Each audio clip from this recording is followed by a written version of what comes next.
देखिए, आज सिर्फ ये संजय जी का सस्पेंशन कह देना बेमानी होगा।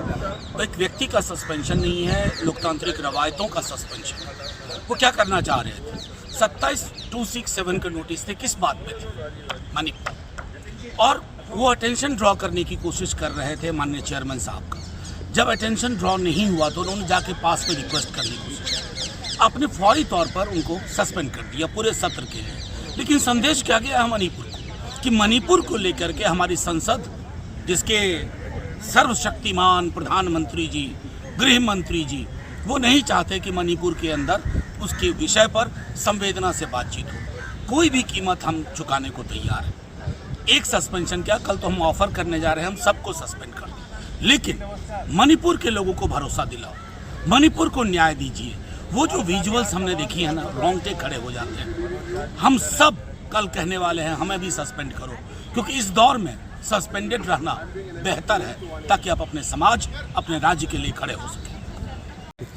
आज जिस तरीके से संजय सिंह जी को सस्पेंड किया है वो फिर से दिखाता है कि इंडिया अलायंस होने के बाद भारतीय जनता पार्टी कितना बैकफुट पे है। जिस तरीके से हमने बार बार डिमांड कर रहे हैं कि मणिपुर पे चर्चा होनी चाहिए, प्रधानमंत्री मोदी जी को आकर जवाब देना चाहिए, बताना चाहिए कि अब तक मुख्यमंत्री पे किसी तरीके की कार्रवाई क्यों नहीं की। उनको बताना चाहिए कि गृह मंत्री इतने विफल क्यों रहे कि 80 दिन से ऊपर हो गए हैं फिर भी वायलेंट घटना वहाँ पे चल रही हैं। जो महिला और बाल विकास मंत्री हैं, इतने जघन्य अपराध महिलाओं पे हो रहे हैं। खुद मुख्यमंत्री ने कहा है 100 से ज़्यादा FIR है, तो वो वहाँ पर मणिपुर क्यों नहीं गई? तो ये सारे सवाल का जवाब प्रधानमंत्री की जिम्मेदारी बनती है देने की। और हमारे सबका विपक्ष का यही मानना है कि आप चर्चा करिए, पर चर्चा की शुरुआत प्रधानमंत्री जी करेंगे। बस आज वही हमने सबने 267 का नोटिस दिया था, 27 लोगों ने नोटिस दिया था, पर ना ही उसको पढ़ा गया, ना ही उस पर कोई संज्ञान लिया गया। और जब उन्होंने संजय जी ने उसकी डिमांड की वेल ऑफ द हाउस जाके, जो कि कोई भी ऐसी प्रथा नहीं है, लोकसभा में देख लीजिए, राज्यसभा में देख लीजिए कि वेल ऑफ द हाउस आने में ही उनको सस्पेंड कर दिया गया। ये सोची समझी इनकी रणनीति थी। लीडर ऑफ द हाउस उठकर खड़े हो गए और उन्होंने सस्पेंड कर दिया। बहुत ही दुर्भाग्यपूर्ण है और प्रजातंत्र के लिए हानिकारक है।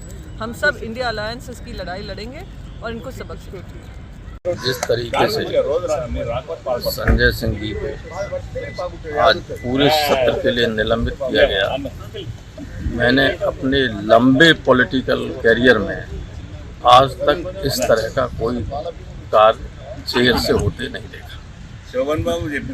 संजय सिंह केवल चेयर से ये पूछने गए थे कि मेरे नोटिस का क्या हुआ, और तब तक इनको निलंबित कर दिया पूरे सब। It is unthinkable. और क्या कहूँ चेयर के बारे में, यहाँ तो नहीं कहूँगा, किसी दिन कहना पड़ेगा तो कहूँ। बहुत ही बिल्कुल डिक्टेटोरियल एटीट्यूड हो जाता है। इससे पहले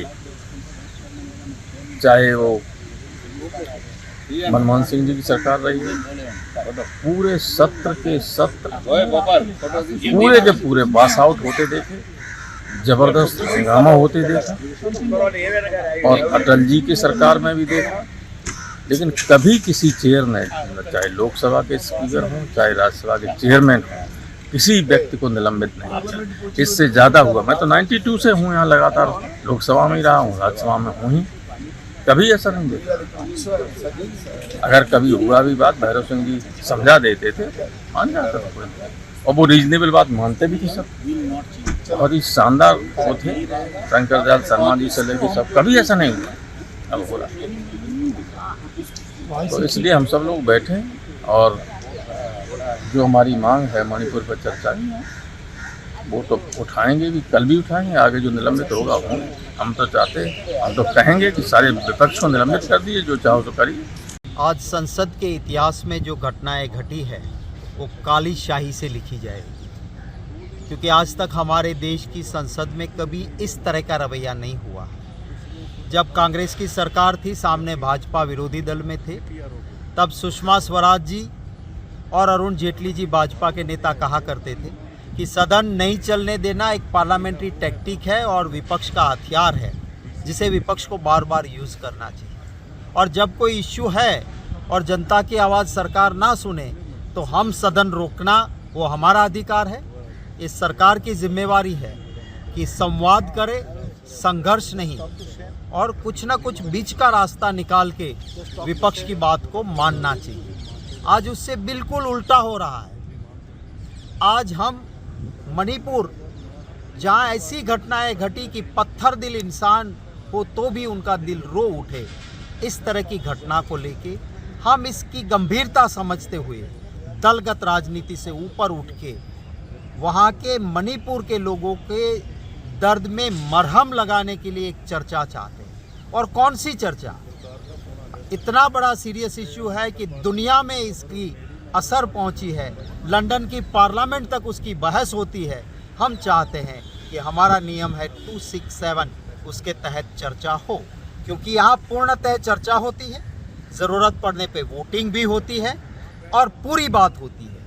ये भाजपा क्या चाहती है कि नहीं नहीं नहीं 267 नहीं, कोई छूट मूट की घटना घटती है तब एक कानून होता है 167, जहाँ छोटी चर्चा हो जाती है। क्या मैसेज देना चाहते हो आप? अगर ये बात हम मान ले तो इसका मतलब ये हुआ कि मणिपुर के लोगों को हम ये कहते हैं कि आपके वहाँ हुआ ना, वो सीरियस नहीं है, झूठ मूठ की बात है। इसलिए हम कहते थे कि 267 के तहत चर्चा होनी चाहिए। हमारी 21 नोटिसें थी 267 के तहत 27 नोटिस, जिसमें मेरी भी थी, संजय भाई की थी और साथियों की थी। उसकी चर्चा हो और उसका डिसीजन पहले होना चाहिए, वो नहीं हुआ।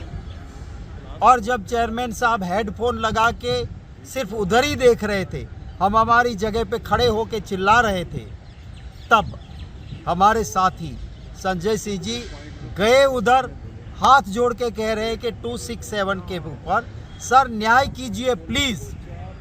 ना तो उन्होंने कोई कागज फाड़ा है, ना वो टेबल पे चढ़े हैं, ना कोई अनपार्लियामेंट्री लफ्ज बोले हैं। कौन सा गुनाह हो गया?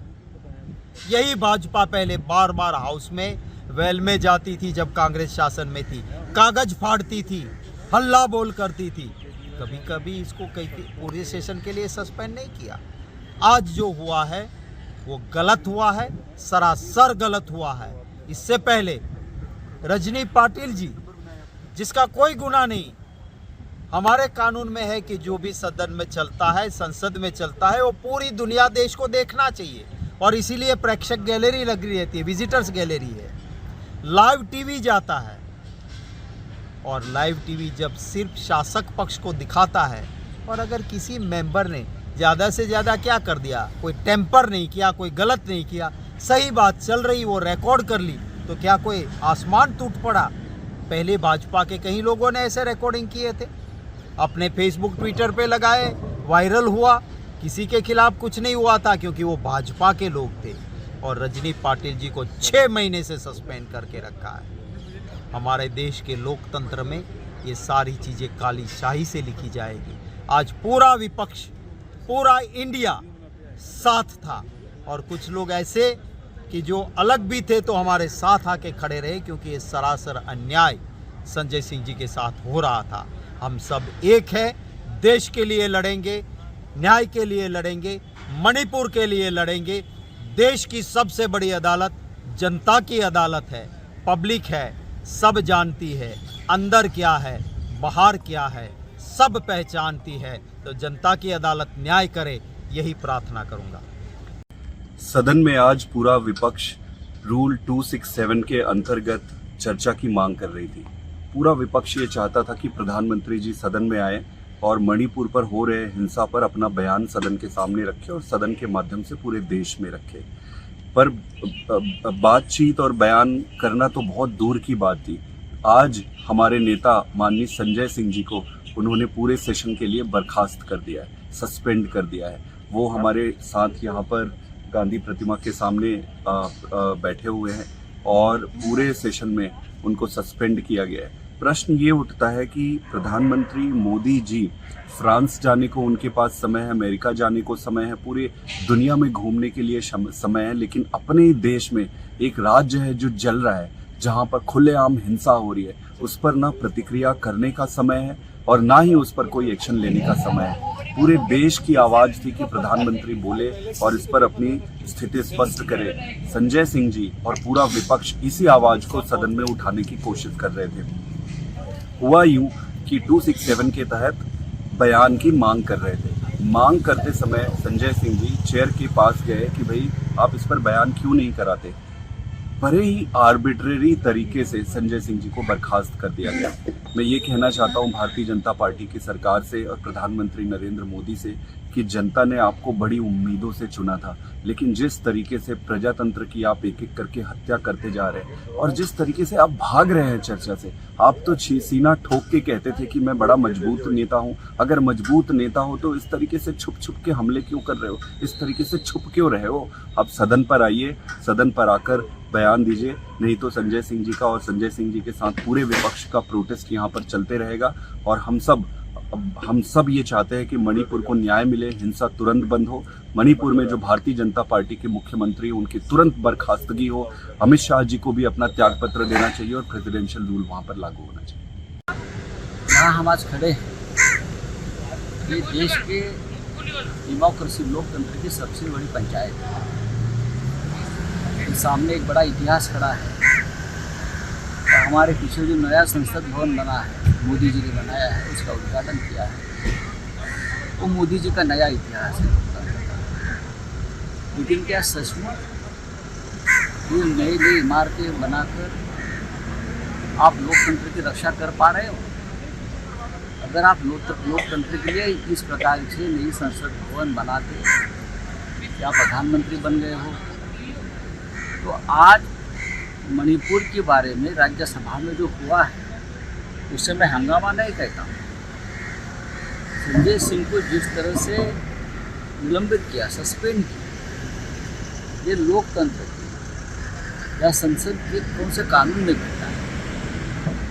हमारा सवाल क्या था कि जो मणिपुर में हो रहा है, महिलाओं की नेकेड परेड, हिंसाचार लगभग 3 महीने से चल रहा है और प्रधानमंत्री या पूरी सरकार उसके ऊपर मौन व्रत बनाकर बैठे। प्रधानमंत्री ने चुप्पी कब तोड़ी? जब सर्वोच्च न्यायालय के मुख्य न्यायाधीश चंद्रचूड़ साहब ने एक टिप्पणी की, उसके बाद प्रधानमंत्री ने यहाँ आकर बात की, वो भी सदन के बाहर, जब सदन चल रहा है। अगर हम लोग चाहते हैं कि सदन में मणिपुर के ऊपर चर्चा हो और ये चर्चा हमारे देश के प्रधानमंत्री भी सुने और उसके ऊपर उनकी राय दे, वो आए, सुने हमारी बात, अगर ये अपेक्षा यहाँ का अपोजिशन करता है तो उसमें गलत क्या है? हमने लगभग 25 साल इस सदन में निकाले हैं, लेकिन इस प्रकार की स्थिति हमने कभी देखी नहीं। संजय सिंह एक पत्रकार भी रहे हैं, अपनी खुद की अपनी सोच है उनकी। अगर हमारे उपराष्ट्रपति हमारी बात मानने को तैयार नहीं, तो लोकतंत्र में हमको अधिकार दिया उनके सामने जाकर हमारी बात कहे। बेडर होकर, निर्भय होकर संजय सिंह सामने चले गए तो उनको निलंबित कर दिया। लोकतंत्र अगर बचाना है, ये देश को बचाना है और मणिपुर जैसी स्थिति पूरे देश में पैदा न हो, तो मुझे लगता है हम सभी को निर्भय होकर ये जो एक चल रही है तानाशाही, डिक्टेटरशिप, उसके खिलाफ खड़ा होना पड़ेगा, लड़ना होगा। चाहे संजय सिंह हो, चाहे संजय राउत हो, चाहे और कोई हो, हमको कुचलने की कोशिश करेंगे, लेकिन हम डरेंगे नहीं, हम लड़ते रहेंगे, देश को बचाएंगे। संजय सिंह का निलंबन देश के लोकतंत्र के लिए सबसे बड़ी खतरे की घंटा बज रही है। इसलिए हम सभी संजय सिंह की इस लड़ाई में उनके साथ है और रहेंगे।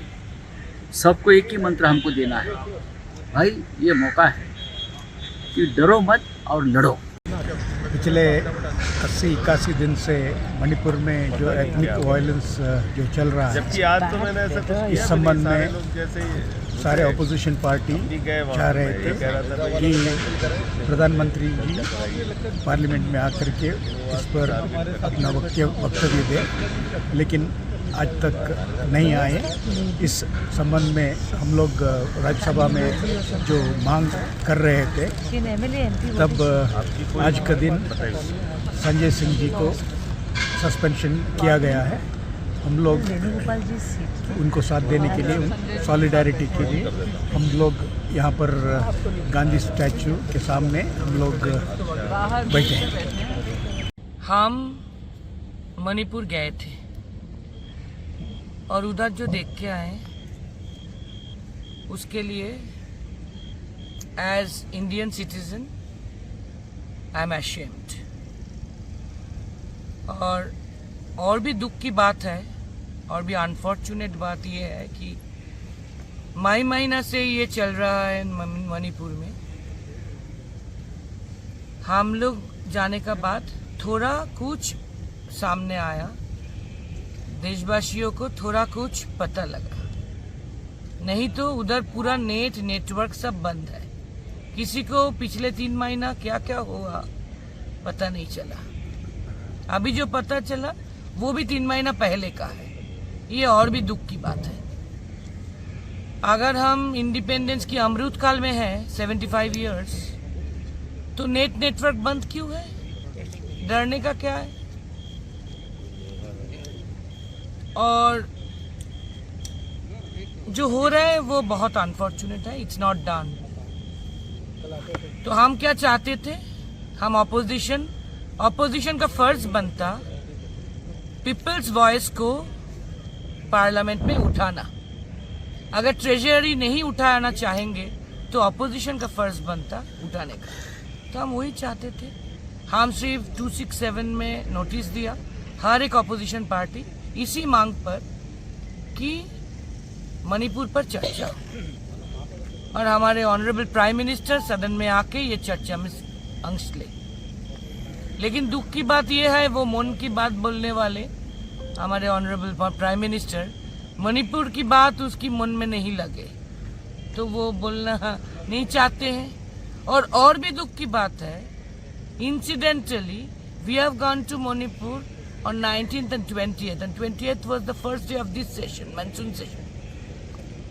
So somehow some videos have come out, and that's the reason Prime Minister have given a statement, but not through any press conference. Moreover, when the parliament is on, he hasn't given the statement inside the house. वो बाहर में उसका टिप्पणी दे दी। ये भी बहुत unfortunate है।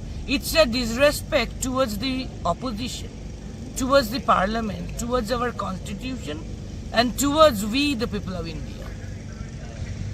सो हम सिर्फ यही मांग पर थे कि चर्चा हो, मणिपुर पर चर्चा हो, प्राइम मिनिस्टर आके उसी चर्चा पर उनका बयान भी दे। दोनों सदन में यह हमारा मांग है। आज भी 267 नोटिस जब अलाउ नहीं हुआ, हमारी तरफ से हर एक का सीट से हम ये मांग कर रहे थे ताकि 267 नोटिस पर परमिशन आ जाए। संजय जी वेल में जाके चेयरमैन साहब को वही रिक्वेस्ट किया कि ये बहुत इंपॉर्टेंट इश्यू है, परमिशन दिया जाए चर्चा का। दुख की बात है, जब 2012-2013 में हमने देखा, we all remember very well that ये पीयूष गोयल जी जो अभी लीडर ऑफ हाउस है, वो क्या करते थे ऑपोजिशन बनकर, और कितने बार पूरा हाउस को स्टेलमेट किया, कितने बार सेशन के आफ्टर सेशन चलने नहीं दिया। वो हमको याद है 12-13 में जो हुआ। लेकिन वो आज लीडर ऑफ हाउस बन के खुद उठ के बोले कि एक ऑनरेबल एमपी वेल में जाके क्यों चेयरमैन साहब को रिक्वेस्ट किया, I will move the motion कि संजय सिंह को सस्पेंड किया जाए। तो ये बहुत दुख की बात है। ये भी डेमोक्रेसी के लिए बहुत डिसरेस्पेक्ट है। मणिपुर हिंसा ने हिंदुस्तान को पूरे विश्व के पटल पर शर्मिंदगी झेलने के लिए मजबूर किया। मणिपुर के अंदर जिस तरह महिलाओं को निर्वस्त्र करके घुमाया, और उसके बाद भारतीय जनता पार्टी के पास, एनडीए के पास कुछ कहने को नहीं बचता। और सर्वदलीय बैठक के अंदर भी हमने इस मामले को उठाया था कि मणिपुर हिंसा पर चर्चा हो, और राजनाथ सिंह जी ने चर्चा की बात भी करी, लेकिन मांग हमारी प्रधानमंत्री खुद इसका जवाब दे और वो चर्चा में शामिल हो। और इस मामले को लेकर 2-3 दिन से हम लोकसभा के अंदर रोज विरोध कर रहे हैं। आप पार्टी के संजय सिंह जी ने जिस तरह राज्यसभा के अंदर इस बात को उठाया, उन्होंने निलंबन कर दिया इनका, तो ये लोकतंत्र की हत्या है। अगर सांसद अपनी बात पार्लियामेंट और राज्यसभा के अंदर नहीं कहेगा तो कहाँ पे कहेगा? तो मैं इसकी निंदा करता हूँ और हम इनके समर्थन में हम प्रयास करेंगे कि लोकसभा के अंदर इस मामले को, इनके निलंबन को लेकर कल मजबूती इस बात को उठाएं। निलंबन गलत है, निलंबन वापस लिया जाए और प्रधानमंत्री इस चर्चा में शामिल हो, प्रधानमंत्री जवाब दे। ये भारतीय जनता पार्टी और एनडीए के उल्टे दिनों की गिनती शुरू हो गई। जय हिंद साथियों, इस वक्त मैं संसद के परिसर में हूं और राष्ट्रपिता महात्मा गांधी जी की प्रतिमा के सामने हम लोगों का धरना जारी है। आज आपको पता होगा कि मुझे पार्लियामेंट से सस्पेंड कर दिया गया, और सस्पेंड करने की वजह सिर्फ इतनी थी कि मैंने प्रधानमंत्री जी से कहा कि आप मणिपुर की हिंसा पर आकर जवाब दीजिए, और इस मांग को लेकर 3 दिनों से हम लोग 267 का नोटिस दे रहे थे। आज 27 लोगों ने 267 का नोटिस दिया था। सरकार से हमारी मांग थी कि प्रधानमंत्री जी मणिपुर की हिंसा पर जवाब दें। मणिपुर की जो तस्वीरें आई, जो वीडियो आए पिछले दिनों, वो हृदय विदारक, मन को विचलित करने वाले। अगर कोई भी संवेदनशील व्यक्ति होगा तो उसको रात में नींद नहीं आएगी। और जब ये बयान मैंने सुना एक रिटायर्ड सूबेदार का कि मैंने भारत माता की तो रक्षा की, मैंने देश की तो रक्षा की, मैंने कारगिल का तो युद्ध लड़ा, लेकिन अपनी पत्नी की रक्षा नहीं कर पाया। यानी ये जब पता चला कि उसमें से जो 2 महिलाएं थीं, उनमें से एक महिला, जिनको 2 महिलाओं को नंगा करके परेड कराया गया, उनमें से एक महिला का पति वो कारगिल युद्ध में हिस्सा ले चुका है और आर्मी का रिटायर्ड सूबेदार है। भारत माता इस घटना से शर्मिंदा है। 140 करोड़ लोग इस घटना से शर्मिंदा है, लेकिन हमारे प्रधानमंत्री को शर्म नहीं आती। वो नारा देते हैं बेटी बचाओ का, बेटी पढ़ाओ का, बड़ी बड़ी बातें करते हैं। प्रधानमंत्री जी, कैसे आप खामोश रह सकते हैं? देश के एक हिस्से में बेटियों का बलात्कार हो रहा है, महिलाओं को नंगा करके घुमाया जा रहा है, उनके साथ अश्लीलता की जा रही है, दरिंदगी और हैवानियत की जा रही है, छोटे छोटे बच्चों का कत्ल हो रहा है, लोगों के घर जलाए जा रहे हैं, बुजुर्गों की, माताओं बहनों की हत्याएं हो रही हैं, और आप चुप हैं, आप खामोश हैं, आपको शर्म नहीं आती? आप सदन में आके जवाब नहीं दे सकते? आप कैसे इतने संवेदनहीन हो सकते हैं प्रधानमंत्री जी? आप पूरी दुनिया की सैर कर रहे हैं, आपको चीता के ऊपर 3 दिन फोटो खिंचवाने की फुर्सत है, आपको रोज रेलवे की झंडी दिखाने की फुर्सत है, आपको मणिपुर पर बोलने की फुर्सत नहीं, लेकिन ब्राजील के फुटबॉलर पे ट्वीट करने और बोलने की फुर्सत है, आपको क्रिकेट के खिलाड़ी की उंगली टूट जाए तो उस पर ट्वीट करने और बोलने की फुर्सत है। ये कैसा दोहरा चरित्र है आपका प्रधानमंत्री जी? आप क्या समझते हैं इस देश के लोगों को? क्या मणिपुर के लोग इंसान नहीं है? क्या मणिपुर भारत का हिस्सा नहीं है? अगर इस प्रकार की दरिंदगी, हैवानियत और हत्या की घटनाएं वहां हो रही हैं, तो आप खामोश कैसे रह सकते हैं? और मैंने कौन सा गुनाह कर दिया ये मांग करके कि प्रधानमंत्री को सदन में आके जवाब देना चाहिए, प्रधानमंत्री को सदन में आके बोलना चाहिए? आप दिन भर में 4 बार कपड़े बदलने की फुर्सत आपके पास है, 10 मिनट 20 मिनट आप सदन में आके मणिपुर की हिंसा पे नहीं बोल सकते? एक ऐसा स्टेट जो जल रहा है और आपका मुख्यमंत्री कह रहा है कि ऐसी सैकड़ों घटनाएं हुई हैं यहां पे नंगा करके महिलाओं को घुमाने की, ऐसी घटनाएं आगजनी की और लोगों को मारने की हो रही है, ये मुख्यमंत्री कह रहा है। तो मैं सबसे एक ही अपील करना चाहता हूं, अगर जरा सी भी संवेदना है आपके अंदर, जिस तरह से भी विरोध कर सकते हैं, मणिपुर हिंसा का विरोध कीजिए, मणिपुर की दरिंदगी और हैवानियत का विरोध कीजिए। कारगिल का वो योद्धा, वो रिटायर्ड सूबेदार आपसे सवाल कर रहा है, पूछ रहा है कि मैंने तो भारत माता की रक्षा के लिए कारगिल के युद्ध में हिस्सा लिया, देश की रक्षा कर ली, अपने पत्नी की रक्षा नहीं कर पाई। आज आप सबकी जिम्मेदारी है उस कारगिल के योद्धा की पत्नी की आवाज उठाने की। आज आप सबकी जिम्मेदारी है मणिपुर की बेटियों की, वहां के बुजुर्गों की, वहां की माताओं बहनों की, वहां के बच्चों की आवाज उठाने की। आप सबकी जिम्मेदारी है जो वहां चर्च चलाए जा रहे हैं, मंदिर तोड़े जा रहे हैं, उन मुद्दों को उठाने की। आइए हम सब मिलकर मणिपुर की हिंसा के खिलाफ अपनी आवाज बुलंद करें। जय हिंद।